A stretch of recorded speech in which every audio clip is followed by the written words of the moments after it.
दोस्तों नमस्ते। दोस्तों आज आइए लुसेंट के कुछ महत्वपूर्ण जीके जीएस हैं उसके बारे में। जो इसमें लेकिन लुसेंट सामान्य ज्ञान है उससे लिया गया है, जो फैक्ट लिया गया है। लुसेंट जनरल नॉलेज जो इंग्लिश लैंग्वेज में आती है उससे भी इसमें लिया गया है। और घटना चक्र जो पूरा अवलोकन है इन तीनों पुस्तकों से लिया गया है जो वन लाइनर जीके है। तो शुरू करते हैं। जैसे लिंड्रेस आयोग है, तो लिंड्रेस आयोग जो था किससे संबंधित था? तो भारत में मिशनरी जो शिक्षा के विकास के लिए संबंधित था, इसके लिए गठित किया गया था। और एचिसन आयोग था किसके समय गठित किया गया था? तो लॉर्ड डफरिन के समय। किसके? लॉर्ड डफरिन के समय गठित किया गया था। और शिशु वध पर प्रतिबंध किसने लगाया था? शिशु वध था, इस पर प्रतिबंध किसने लगाया था? तो जॉन सोर बेलेज़ ने लगाया था। किसने? जॉन सोर बेलेज़ ने लगाया था। और दारुल उलूम जो आंदोलन था ये कब चलाया गया था? तो ये 1867 में चलाया गया था। देवबंद जो कि सहारनपुर में है, देवबंद यूपी में है, वहीं पे क्या है दारुल उलूम आंदोलन 1867 में चलाया गया था। और स्ट्रेट मैन जो पत्रिका थी, स्टेट मैन जो पत्रिका थी इसका संपादन किसने किया था? तो रॉबर्ट नाइट ने किया था। किसने? रॉबर्ट नाइट ने किया था। और जो ट्रिब्यून पत्रिका थी इसका संपादन किसने किया था? तो दयाल सिंह मजीठिया ने की थी। किसने? दयाल सिंह मजीठिया ने की थी। देखिए अब अगला क्वेश्चन है, बहुत ही महत्वपूर्ण क्वेश्चन है। जो फर्ग्यूसन कॉलेज के प्रथम प्रधानाचार्य कौन थे? तो गोपाल गणेश आगरकर थे। गोपाल गणेश आगरकर थे जो प्रथम प्रधानाचार्य थे। भारत में सर्वप्रथम जो प्रेस की स्थापना किसने की थी? तो 1550 में जो पुर्तगालियों ने की थी। 1550 में पुर्तगालियों ने की थी। और देश के प्रथम पत्रकार कौन थे जिन्हें कारावास की सजा दी गई थी? प्रथम पत्रकार देश के जो 1883 में सुरेंद्रनाथ बनर्जी, इनको क्या है कारावास की सज़ा मिली थी।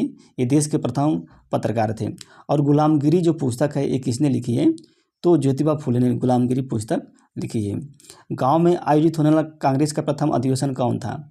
जो गांव में आयोजित था तो 1937 में आयोजित किया फैजपुर में। और इसकी अध्यक्षता किसने की थी? जवाहरलाल नेहरू ने की थी। किसने? और उदंड मार्तंड जो पत्रिका है इसका संपादन किसने किया था? जुगल किशोर शुक्ल ने की थी। जुगल किशोर शुक्ल ने की थी। यह हिंदी की प्रथम पत्रिका थी, हिंदी भाषा की जो है प्रथम पत्रिका थी। दिसंबर 1931 में जो त्रिपुरा के जो कलेक्टर थे, कौन कलेक्टर थे त्रिपुरा के? CGV स्टीवन थे, ये कलेक्टर थे। इन पर गोली किसने चलाई थी? तो शांति घोष और सुनिधि चौधरी ने। इन दोनों ने क्या इस कलेक्टर के ऊपर गोली चला दी थी। और 23 दिसंबर 1931 को किसी पंजाब के, देखिए गवर्नर जनरल, यहाँ पंजाब के गवर्नर जनरल पर, उप गवर्नर जनरल पर गोली चलाने के आरोप में गिरफ्तार किया गया था। तो हरकिशन थे, हरकिशन, इन्होंने क्या है पंजाब के जो लेफ्टिनेंट गवर्नर थे उसके ऊपर गोली चलाई थी। इसी वजह से क्या है इनको गिरफ्तार किया गया था। और किसे भारतीय पत्रकारिता का अग्रदूत कहा जाता है? किसे? तो राजा राम मोहन राय को। किसे? राजा राम मोहन राय को कहा जाता है। क्रांति की तलवार में धार जो वैचारिक पत्थर पर रगड़ने से आती है, जो क्रांति की तलवार में जो धार है वैचारिक पत्थर पर रगड़ने से आती, यह वचन किसने कहा था? तो भगत सिंह ने कहा था। किसने? भगत सिंह ने ये वचन कहा था। और संपूर्ण क्रांति का नारा किसने दिया था? तो जो संपूर्ण क्रांति का नारा जयप्रकाश नारायण दिया था। किसने? जयप्रकाश नारायण ने दिया था। सावित्री पत्रिका जो थी इसका संपादन किसने किया था? तो अरविंद घोष ने किया था। किसने? अरविंद घोष ने किया था। और नेशन पत्रिका का संपादन किसने किया था? देखिए इंपॉर्टेंट है, जो नेशन पत्रिका थी गोपाल कृष्ण गोखले ने की थी। किसने? गोपाल कृष्ण गोखले ने की थी। भारतीय ब्रह्म समाज, देखिए एक ब्रह्म समाज होता है, एक भारतीय ब्रह्म समाज होता है, एक आदि ब्रह्म समाज होता है। तो भारतीय ब्रह्म समाज की स्थापना केशव चंद्र सेन ने की थी।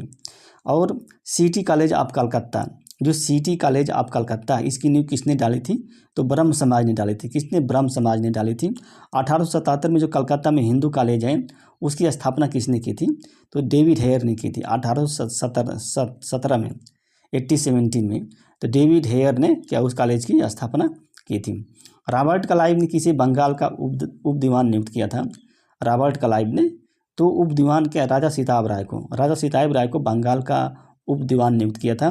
रणजीत सिंह का राज्य कितने सूबों में बांटा गया था? तो देखिए 4 सूबों में, पेशावर था, कश्मीर था, मुल्तान था, लाहौर था। यानी कि इन 4 राज्यों में उनका सीमा थी उनके राज्य की, 4 सूबों में।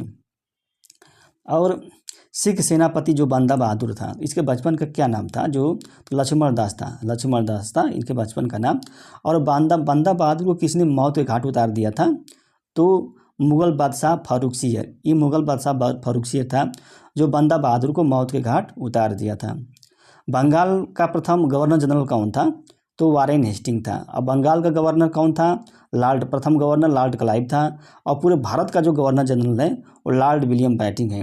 बंगाल के बक्सर के युद्ध के समय बंगाल का गवर्नर कौन था? तो वेरेलस्ट था। कौन? वेरेलस्ट था। ये इंपॉर्टेंट चीज़ है।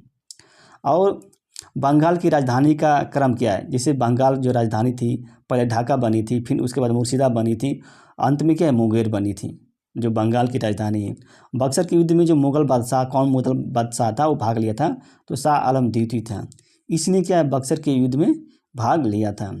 किस सिख गुरु ने अमृतसर जलाशय खुदवाया था? अमृतसर जलाशय जो है किस सिख गुरु ने खुदवाया था?